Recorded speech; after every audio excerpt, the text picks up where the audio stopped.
Hello and welcome into the CommRadio Kickoff show for Week 2's game. Penn State taking on Ohio University this weekend. Evan Papalis joined alongside Alex Rocco this week. Alex, Penn State gets a 35-31 victory last Thursday in West Lafayette against the Purdue boys. Oh, should I just start over again? Yeah. Yeah, I didn't like how that went. Yeah. Can Logan hear us? I think. Logan. No, you can't hear us. You can probably see us. Hello everyone and welcome into the CommRadio Kickoff show here for Week 2 action. Ohio University versus the Penn State Nittany Lions. Evan Papalis and Alex Rocco here with you this week. Alex, Penn State gets a 35-31 victory in West Lafayette last Thursday against the Purdue Boilermakers. Penn State, they had an up and down game so far, but what did you like out of them in that contest? Well, you have to, when you're assessing this game, you have to look at that final drive by Penn State. Sean Clifford, a dominant performance on that last drive, completed 6 of 7 passes for 72 yards, capped off by that 10-yard touchdown pass to Kevon Lee. And although Sean Clifford, his final stat line, completion percentage wasn't great, 20 of 37, 282 yards, 4 touchdowns. You have to like his play, despite missing some plays and Drew Aller coming in. But overall, Sean Clifford really playing extremely well in that contest, and man, that final drive was something to watch. It really felt like the whole team started to come together, especially in that fourth quarter when the rubber needed to hit the road for the blue and white. But how important is it to get a gutsy victory like that on the road on a Thursday night where basically it's a national spotlight game? Everyone's watching you prime time throughout the entire country. How important is that to build the character of this Penn State team? Well, Evan, Penn State was dealt a gauntlet of a schedule to start off the year. Like you mentioned, going on the road to face a Big Ten opponent in Purdue is no easy task. And then next week, you go to Auburn.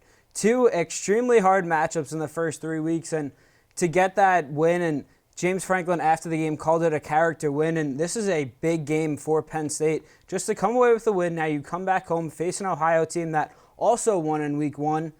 So just 2 teams, 1-0. It's going to be a good matchup, but like you mentioned, that win, definitely huge for the character. And the vibes are high in State College right now coming off that win. So Penn State has 5 different touchdowns scored in that opening game by 5 different players. Mitchell Tinsley in his first game for Penn State, Sean Clifford as well. Brenton Strange, a long touchdown right as the first half was about to expire. Keandre Lambert-Smith gets one, and then Kevon Lee, you touched on that as well. How important is that to just be able to have a lot of different production from multiple guys on your team, especially after losing your leading receiver last year in Jahan Dotson? Before the game, Logan and I talked last week about how important it was for Penn State to share the wealth on offense, and that's exactly what they did. While it didn't come running the ball with guys like Nick Singleton or Katron Allen running the ball in, Sean Clifford was spreading the love around, and you mentioned Mitchell Tinsley. What a debut for him. 7 catches, 84 yards. But for me, what stands out, the notable omission from that list, Parker Washington really held quiet in that game. 2 catches for 30 yards, and a lot of people know what Parker Washington is capable of doing, and we saw all last year the second receiving option next to Jahan Dotson. So if Penn State can get Washington in the mix, paired up with Tinsley, Strange, Keandre Lambert-Smith, and the running back options, this is a dangerous offense, but spreading the wealth by Clifford, definitely something that you'll expect to see this week against Ohio. Yeah, and Clifford received national recognition for his performance in that Week 1 victory against Purdue. You know, we already touched on him a little bit. You did in the opening segment right there, but just take us through his game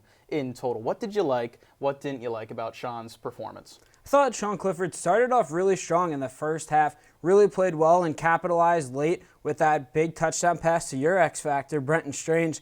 That's a guy that a lot of people talked about going into the year as a player that can step up on this offense for Penn State, and he did in that game. And then Sean Clifford dealt with a little bit of injuries. Took a shot to his leg nearing the end of the first half, and then dealt with cramps. Missed 26 minutes of action, then prompted Drew Aller to come in, and when Clifford later returned in the game, he didn't look the same.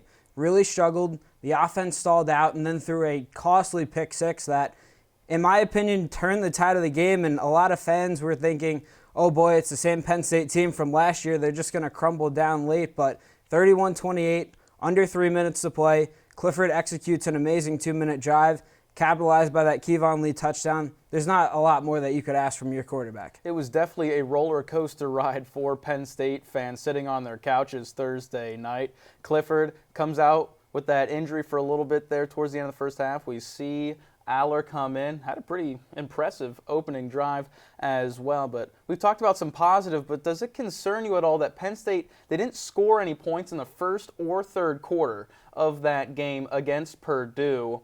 Was it more the Boilermakers doing things right, or were there some bumps in the roads coming out of the game, or out of the gates, I should say, initially, and then out of the locker room after halftime? I think the most concerning part offensively for Penn State was the lack of a running game. Penn State just totaled 98 yards, and that was something that Penn State really struggled with last year. Didn't have a player rush over 100 yards, and that trend continues in this season. And when your top guys, Kevon Lee, Nick Singleton, and Kaytron Allen, are averaging 2.5 to 3.5 yards per carry, that's not a recipe for success. And you're leaning on a guy like Clifford to throw 35 to 45 passes a game, and that's what you saw against Purdue. So the lack of a running game really concerned me, and when transitioning to Ohio this week, they're a team that really likes to load the box and could be another tough week running the ball for Penn State, but they have a lot of talent. It's just when is that talent going to transition, and how will the running back rotation that Franklin looks to employ this week affect the players, and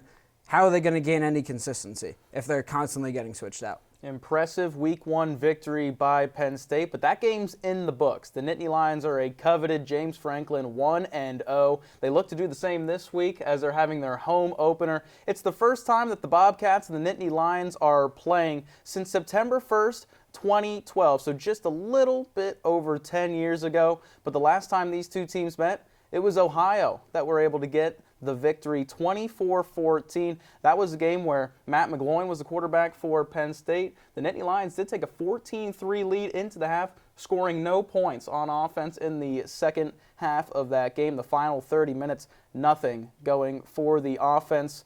It's the last time that the Penn State squad has lost their home opener, not including the COVID season before that, 2001 against the Miami Hurricanes, a 33-7 loss. So this team's been very good out of the gates, especially at Beaver Stadium. What are you expecting atmosphere-wise come Saturday? Well, going back to that game, it was a really emotional game. It was the first game of the Bill O'Brien era, and going back to that time, there was a lot of attention faced on Penn State. Bill O'Brien, new head coach, coming off the scandal. A lot of people were interested in that Penn State team, and they just came out flat, like you mentioned, second half, scoring no points. But this is an entire new team 10 years later now, and after that game against Purdue and after the win, people were flooding the streets, and that intensity has been brought to this week. The vibes are extremely high in State College this week. A lot of people are talking about the game, and I think fans are just excited to get back into Beaver Stadium. It's always a different atmosphere around the campus